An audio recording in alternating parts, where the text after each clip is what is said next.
Hello guys, welcome to my channel. My name is Rishi Sharma and today we will discuss determinants of demand. ठीक है, last video में हमने समझा था what is demand and what is low of demand, और इस video में हम बात करेंगे उन सारे फैक्टर्स की, उन सारे डिटर्मिनेंट्स की जो एक इंडिविजुअल की डिमांड को अफेक्ट कर सकते हैं।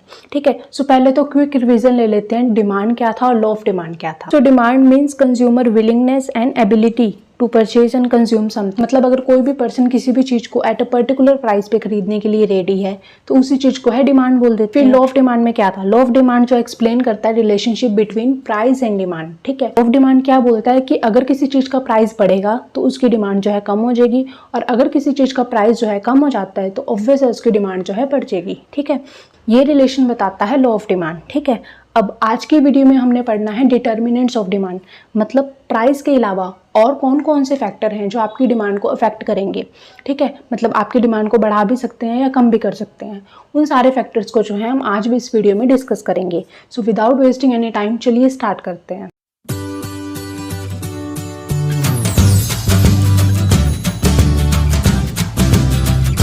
तो ये हैं डिफरेंट टाइप्स ऑफ फैक्टर्स जो आपकी डिमांड को, किसी इंडिविजुअल की डिमांड को अफेक्ट करते हैं। Like price of the product, ये तो हमें पता है कि प्राइस, जो किसी प्रोडक्ट का प्राइस है वो आपकी डिमांड को अफेक्ट करेगा। फिर income of the consumer, taste and preferences, फिर price of the related goods, फिर फ्यूचर एक्सपेक्टेशन एंड पॉपुलेशन। ठीक है, अब हम इनको वन बाय वन करके जो है डिस्कस करते हैं। सबसे पहले देखते हैं प्राइस ऑफ द प्रोडक्ट। तो इस फैक्टर को समझना बहुत ही ईजी है। People use price as a parameter to make decision. मतलब ये तो हमने लॉ ऑफ डिमांड में भी पढ़ा था ना कि अगर किसी प्रोडक्ट का प्राइस जो है बढ़ जाएगा तो लोग उसको कम खरीद देंगे, और अगर किसी प्रोडक्ट का प्राइस जो है कम हो जाता है तो लोग उसको ज़्यादा खरीद देंगे। ये तो हमने लॉ ऑफ डिमांड में ही पढ़ा था।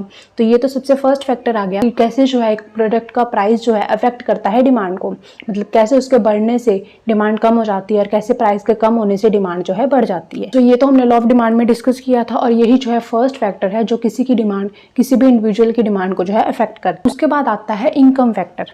तो इसमें क्या आता है कि केवल सिर्फ एक प्राइस ही नहीं, इनकम भी इफेक्ट करती है एक पर्सन की डिमांड को। Like the level of income of individual determine करती है उनकी परचेजिंग पावर को। मतलब आपकी जितनी इनकम होगी उसके हिसाब से ही जो है आपकी परचेजिंग पावर भी होगी। मान लो अगर आपकी इनकम ज़्यादा है तो ऑब्वियस ही बात है आप डिमांड भी जो है ज़्यादा करोगे, ज़्यादा से ज़्यादा प्रोडक्ट्स खरीदोगे। वहीं अगर आपकी इनकम कम है तो आपकी जो डिमांड भी होगी वो कम ही होगी। ठीक है, बट ये हर एक प्रोडक्ट के केस में नहीं हो सकता। लाइक यहाँ पे दो तरीके की गुड्स होती हैं, like first one normal goods and second one inferior goods. अब इनमें डिफरेंस क्या है? डिफरेंस यहाँ पे क्वालिटी वाइज नहीं है, क्वालिटी वाइज तो छोड़ो, यहाँ पे डिफरेंस है अफोर्डेबिलिटी वाइज। फॉर एग्जांपल आपकी इनकम अच्छी खासी है, मतलब आप अच्छा कमाते हो। ठीक है, सो आप जो है ब्रांडेड कपड़े वियर करोगे, अच्छा अच्छा खाना मतलब ऑर्गेनिक फूड खाओगे, अच्छी महंगी गाड़ी में घूमोगे। वहीं आपकी इनकम जो है बहुत कम है तो क्या आप ब्रांडेड कपड़े खरीदोगे? नहीं खरीद सकते। तो आप जो है नॉर्मल कपड़े वियर करोगे। ठीक है, नॉर्मल कपड़े खरीदोगे। सो ये फर्क होता है इन्फीरियर एंड नॉर्मल गुड्स में। तो जब हम अपनी इनकम की बात करते हैं, अगर हमारी इनकम बढ़ती है तो हमारी डिमांड भी बढ़ती है, पर वो कौन से गुड्स की? नॉर्मल गुड्स की। मतलब अगर आपकी इनकम बढ़ेगी तो आप अच्छे से अच्छा जो है सामान खरीदोगे, मतलब नॉर्मल गुड्स की डिमांड भी जो है बढ़ेगी। और अगर इनकम कम होगी तो जो नॉर्मल गुड्स की डिमांड है वो भी कम होगी। लेकिन in case of inferior goods के केस में क्या है, यहाँ पे जो इनकम एंड डिमांड है उनके बीच में जो रिलेशन है वो इनवर्स रिलेशनशिप है। मतलब अगर आपकी इनकम अच्छी खासी है, अगर आपकी इनकम जो है बढ़ेगी तो जो इन्फीरियर गुड्स की डिमांड है वो कम होएगी। ठीक है, मतलब आप जो है सस्ती चीजें जो है कम खरीदोगे, अच्छे से अच्छी ब्रांडेड चीजें खरीदोगे। वहीं पे अगर आपकी इनकम जो है डिक्रीज होती है तो इन्फीरियर गुड्स की जो डिमांड है वो बढ़ जाती है। सो ये था कि कैसे एक पर्सन की इनकम जो है एक इंडिविजुअल पर्सन की जो है परचेजिंग पावर पे इफेक्ट डालती है, मतलब डिमांड पे इफेक्ट डालती है। ठीक है, नेक्स्ट है taste and preference of the consumer. अब इसमें क्या इंक्लूड होता है? इसमें इंक्लूड होता है कंज्यूमर के कस्टम्स, बिलीव्स, ट्रेडिशन या हैबिट्स, या फिर कह लो फैशन। जिस टाइप का फैशन चल रहा है उसके हिसाब से जो है डिमांड होती है किसी प्रोडक्ट की। ठीक है, अब मान लो विंटर सीजन चल रहा है, सो विंटर सीजन में क्या है, लोग किस चीज़ को प्रेफर करेंगे? लोग जो है वुलन क्लोथ्स को ज़्यादा प्रेफर करेंगे। वहीं पे मान लो किसी को चाय पसंद है तो वो चाय को प्रेफर करेगा, किसी को कॉफ़ी ज़्यादा पसंद है तो वो कॉफ़ी को प्रेफर करेगा। मतलब अपने अपने हिसाब से, मतलब जैसा आपका टेस्ट है, जैसी आपकी प्रेफरेंस है, उसके हिसाब से जो है आप किसी प्रोडक्ट को खरीदोगे या नहीं खरीदोगे। ठीक है, सो यहाँ पे जो आपकी टेस्ट एंड प्रेफरेंसेस को जो है बहुत तरीके से जो है इन्फ्लुएंस करने की कोशिश की जाती है। लाइक तरह तरह की जो है एडवर्टाइजमेंट जो है दिखाई जाती है ताकि किसी पर्सन की जो है टेस्ट एंड प्रेफरेंसेस को चेंज किया जा सके। For example, if a popular celebrity, मतलब अगर कोई भी सेलिब्रिटी जो है, जो आपका मान लो फेवरेट सेलिब्रिटी है आपका, अगर वो किसी प्रोडक्ट की जो है मार्केटिंग कर देता है तो आप जो है उस प्रोडक्ट को खरीदोगे ही खरीदोगे। ठीक है, यहाँ पे क्या है, एडवर्टाइजमेंट करके जो है आपके प्रेफरेंस को चेंज किया गया है। नेक्स्ट है साइंटिफिक स्टडी रिपोर्ट। अगर एक साइंटिफिक स्टडी जो है रिपोर्ट करती है कि कोई प्रोडक्ट जो है आपकी हेल्थ के लिए हानिकारक है, सो अपने आप से जो आपकी प्रेफरेंस चेंज होगी। अब जो क्या होगा, उस प्रोडक्ट की जो डिमांड है वो ड्रॉप हो जाएगी, मतलब कम हो जाएगी। सो ये क्या है, आपके जो बिलीव्स हैं, जिस चीज पे आप विश्वास करते हो, जो आपके ट्रेडिशंस हैं या जो आपकी हैबिट्स हैं, उस तरीके से जो है आप किसी प्रोडक्ट की डिमांड करते हो। ठीक है, तो टेस्ट एंड प्रेफरेंसेस हैं वो भी जो है आपकी डिमांड को जो है कहीं ना कहीं इफेक्ट करते हैं। ठीक है, अब नेक्स्ट बात करते हैं price of the related goods. अब रिलेटेड गुड्स कौन सी होती है, वो गुड्स जो एक दूसरे से जो है रिलेट करती हैं। ठीक है, ये बेसिकली दो टाइप्स की होती हैं। First one substitute goods and second one complementary goods.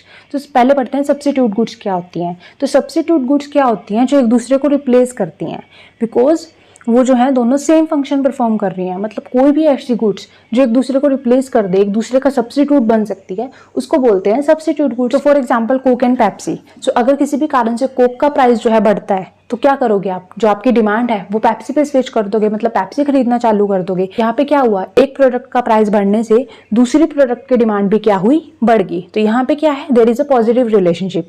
Like tea and coffee, अगर चाय का प्राइस जो है बढ़ जाता है तो आप कॉफी खरीदना स्टार्ट कर दोगे। ठीक है, या फिर एक और एग्जाम्पल है लाइक फिजिकल बुक्स या ई बुक्स। सो ये सब क्या है, ये सब्स्टिट्यूट गुड्स हैं। अगर एक चीज का प्राइस जो है बढ़ता है तो आप जो है अपनी डिमांड जो है दूसरे प्रोडक्ट पे जो है स्विच कर सकते हो, क्योंकि यहाँ पे दोनों सेम ही फंक्शंस परफॉर्म कर रही हैं। फिर आता है कॉम्प्लीमेंट्री गुड्स। कॉम्प्लीमेंट्री गुड्स कौन सी होती हैं, वो गुड्स होती हैं जिनको आप साथ में ही यूज करते हो, मतलब जो एक दूसरे में वैल्यू ऐड करती हैं। ठीक है, they can't be used without each other, मतलब इनको जो है आप अकेले अकेले यूज नहीं कर सकते, इनको जो है साथ में ही यूज करना होगा। Like DVD and DVD player. आपके पास डीवीडी है, डीवीडी प्लेयर नहीं है, तो डीवीडी किस काम की है ना, तो दोनों को साथ में ही जो है यूज किया जाएगा। फिर लाइक मोबाइल फोन या सिम कार्ड, आपके पास सिम कार्ड है लेकिन आपके पास फोन नहीं है, तो सिम कार्ड किस काम का। तो ये वो गुड्स होती हैं जो एक दूसरे के बिना यूज नहीं हो सकती, एक दूसरे के साथ ही यूज की जाती हैं। सो कॉम्प्लीमेंट्री गुड्स में क्या होता है, जैसे यहाँ पे मैंने एग्जांपल ली है पेन और इंक की। अगर जो है पेन का प्राइस जो है बढ़ता है, ठीक है, सो अगर पेन का प्राइस बढ़ेगा तो उसकी जो है डिमांड कम होगी। ये तो हमें पता है ना, किसी चीज का प्राइस बढ़ता है तो उसकी डिमांड कम हो जाती है। अब अगर पेन की डिमांड कम होगी, लोग पेन कम खरीदेंगे, तो लोग इंक भी तो कम ही खरीदेंगे, क्योंकि इंक किसके लिए यूज होती है, पेन के लिए यूज होती है। सो अगर जो है पेन का प्राइस बढ़ेगा तो जो डिमांड है इंक की वो जो है कम हो जाएगी। सो यहाँ पे क्या है, इनवर्स रिलेशनशिप है। ठीक है, अगर एक चीज का प्राइस बढ़ेगा तो दूसरे चीज की डिमांड जो है अपने आप ही कम हो जाएगी। ठीक है, सो आई होप आपको समझ आया होगा। अब बात करते हैं नेक्स्ट फैक्टर की। नेक्स्ट फैक्टर है future expectation of the consumer. मतलब एक कंज्यूमर की क्या एक्सपेक्टेशंस हैं फ्यूचर को लेके, वो भी बहुत ज्यादा इफेक्ट करता है आपकी डिमांड को। लाइक अगर किसी पर्सन को लगता है कि उसके आने वाले टाइम में जो है इनकम बढ़ेगी या फिर घटेगी, उस हिसाब से जो है अपनी वो डिमांड जो है करता है किसी प्रोडक्ट की। या फिर किसी को लगता है कि आने वाले टाइम में जो है किसी प्रोडक्ट का प्राइस जो है वो कम होने वाला है या ज्यादा होने वाला है, उस हिसाब से वो जो है किसी प्रोडक्ट की डिमांड करेगा। फॉर एग्जाम्पल, फर्स्ट है if consumer expect a rise in the price. अगर कंज्यूमर को ये लगता है, ये अनुमान लगाता है वो कि आने वाले टाइम में जो है किसी प्रोडक्ट का प्राइस जो है बढ़ने वाला है, तो वो क्या करेगा, उस प्रोडक्ट को भले ही आज उसकी जरूरत ना हो उसको, लेकिन उस प्रोडक्ट को जो है पहले से ही वो खरीद के अपने पास रख लेगा। ठीक है, तो ये क्या है, उसकी एक्सपेक्टेशंस के हिसाब से जो है उसने जो है किसी चीज को खरीदा।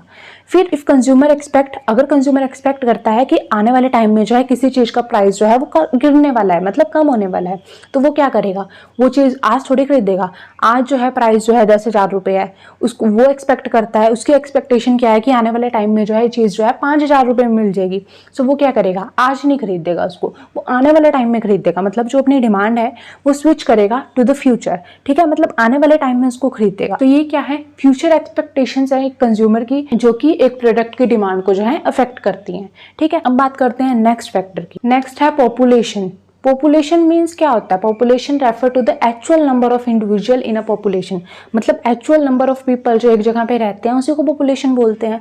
सो पॉपुलेशन का कैसे इफेक्ट पड़ेगा डिमांड पे, and increase in the population increase the demand of the commodity. मतलब अगर किसी भी एरिया की पॉपुलेशन इंक्रीज होती है तो उस एरिया की जो है डिमांड भी इंक्रीज होएगी। क्यों? क्योंकि वहां पे जो है नंबर ऑफ कंज्यूमर क्या हुए हैं, इंक्रीज हुए हैं। और ऑन द अदर हैंड अगर किसी एरिया की पॉपुलेशन है वो कम हुई है पहले से, तो वहां पे जो है कंज्यूमर भी कम हुए होंगे, तो ऑब्वियस सी बात है डिमांड भी कम होएगी। ठीक है। सो पॉपुलेशन में बहुत सारे फैक्टर आते हैं। पॉपुलेशन क्या है? ग्रुप ऑफ पीपल है, बहुत सारे लोगों का समूह। उस पॉपुलेशन के बहुत सारे कैरेक्टरिस्टिक्स होते हैं, लाइक एज के हिसाब से जो है लोग पाए जाते हैं। पॉपुलेशन में बच्चे भी इंक्लूड होंगे, बूढ़े भी इंक्लूड होंगे, जवान भी इंक्लूड होंगे, वैसे मेल एंड फीमेल भी इंक्लूड होंगी। सो ये सब क्या है? पॉपुलेशन का हिस्सा ही है ना। सो अब डिपेंड करता है कि किस एरिया में किस टाइप के लोग रह रहे हैं। जहाँ पे बच्चे ज़्यादा रह रहे हैं वहाँ पे बच्चों का सामान ज़्यादा बिकेगा, जहाँ पे फीमेल्स ज़्यादा रहती हैं वहाँ पे फीमेल्स का सामान ज़्यादा बिकेगा। ठीक है। For example, a population with more youngster will have higher demand for commodity like T shirts, jeans या स्मार्टफोन्स, बाइक। मतलब जहाँ पे जिस एरिया में यंगस्टर रहते हैं, ठीक है, सो वहाँ पे ज़्यादा डिमांड किसकी होएगी? शर्ट्स, जीन्स, स्मार्टफोन, इन सब की ज़्यादा डिमांड होएगी। ठीक है। ये क्या है? पॉपुलेशन फैक्टर है जो आपकी डिमांड को इफेक्ट कर रहा है। ठीक है। सो ये थे कुछ फैक्टर्स जो डायरेक्टली और इनडायरेक्टली जो है आपकी डिमांड को जो है अफेक्ट करते हैं। सो आज के लिए बस इतना ही। आई होप आपको मेरी वीडियो पसंद आई होगी। अगर आपको मेरी वीडियो पसंद आई है तो प्लीज़ इसको लाइक कीजिएगा, शेयर कीजिएगा, मेरे चैनल को सब्सक्राइब कीजिएगा और कमेंट करके बताइएगा कि आपको मेरी वीडियो कैसी लगी है। तो see you in the next video. तब तक के लिए बाय बाय।